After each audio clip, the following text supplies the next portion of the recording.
mwana yempevi ya ndongo nzambi unzambi ya fufu keto bete fufu kwange kansi mafanga metuko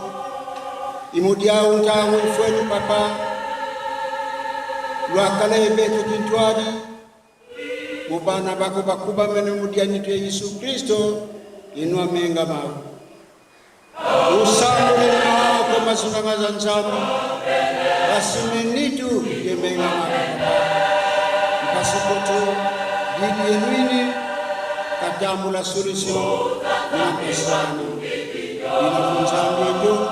kukukatukirako kala yetu kintwadi mulukuleki na petu manisa inakupasema na mwenda fura. Amen.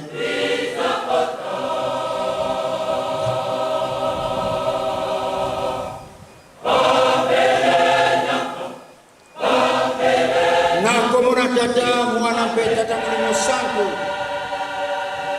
ngana swaki makambo na monoko na nkolo na pesa nyinga ebino ete na butu ezalaki yeko kambama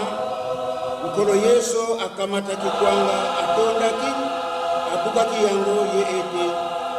oyo nsoto na ngai mpona bino bosalaka boye mpona ekanesini na ngai bopele bongo na kopo simana kolia yoete oyo kopo endimeli oyo kopo mpona endimeli ya sika na makila na ngai bosalaka boye mbala na mbala ekomelaka bino yango mpona ekanesili na ngai po ete mbala na mbala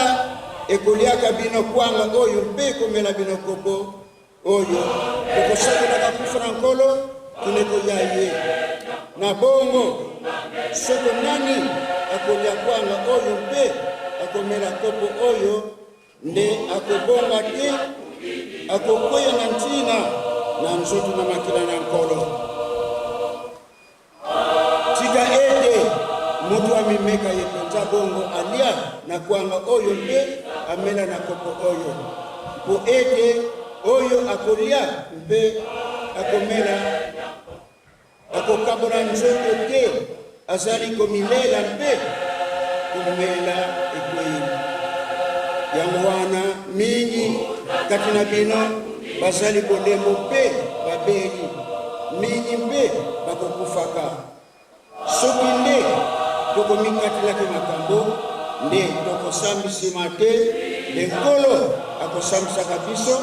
nde akopesaka biso etumbu ete tokweyisama na mokili nzela moko te.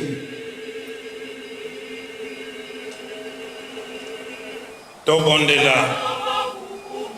na kombo misato ya bule nzambe tata mwana pe molimo santo nzambe na biso papa Simon Kimbangu kiangani totondi obotondi na faveur moneno pesi biso bana Kinshasa pe ba pèlerin en transit na Kinshasa ya kolia nzoto ya nkolo pe komela makila na ye eloko ya talo pona kimondimi na biso yango papa merci no occasion yo limbisa masumu na biso mbala tuku sambo na sambo tondisa biso na nguya molimo santo pesa biso bobangi na yopo yango nde ezali ebandeli ya mayele sunga biso po ete milimo na biso ebika yango papa longola maladi mikakatano kozanga bitumba nzala makambo ya ndenge na ndenge oya mabe longola lona kati na biso ya malamu ya yo epesaka esengo epesaka kimia pe mapamboli papa tosengi yo na occasion oyo ya haute sanctification o limbisa masumu na biso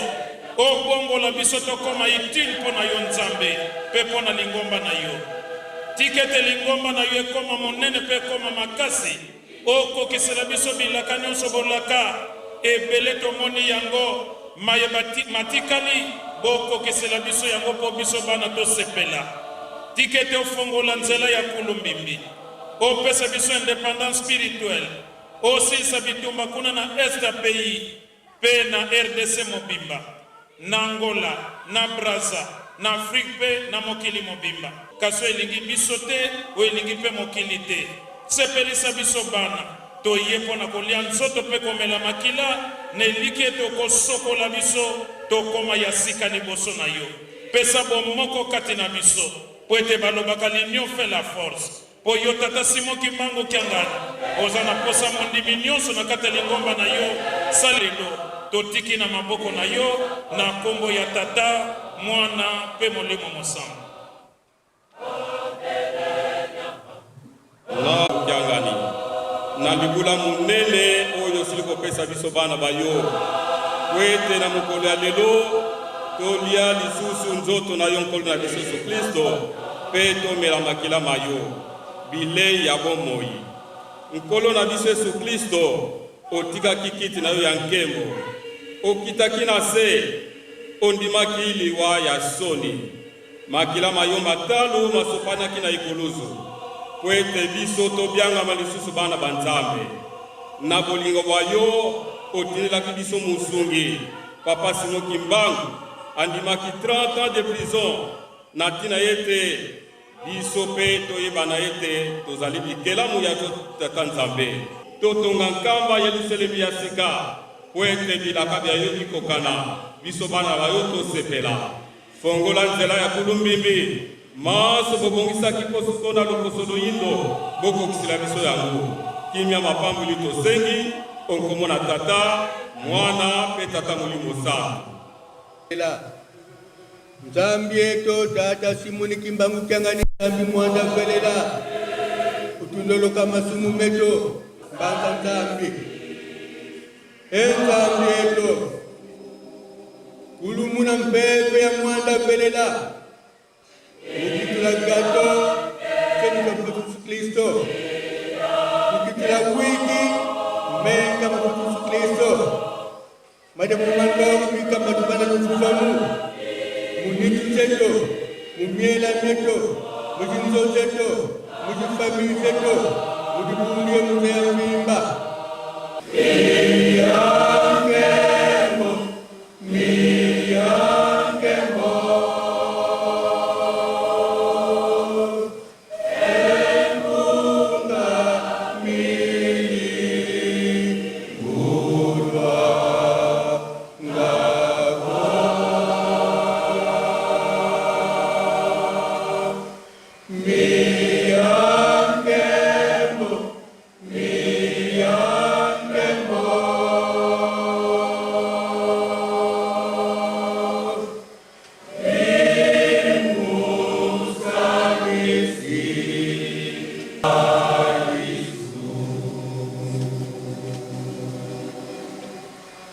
Elsa Yesu Kristo ezola kwanza tuwasejeto yeumtwato mwanda velela kwa kwa ile mvu se ye mwana velela amen. Amen.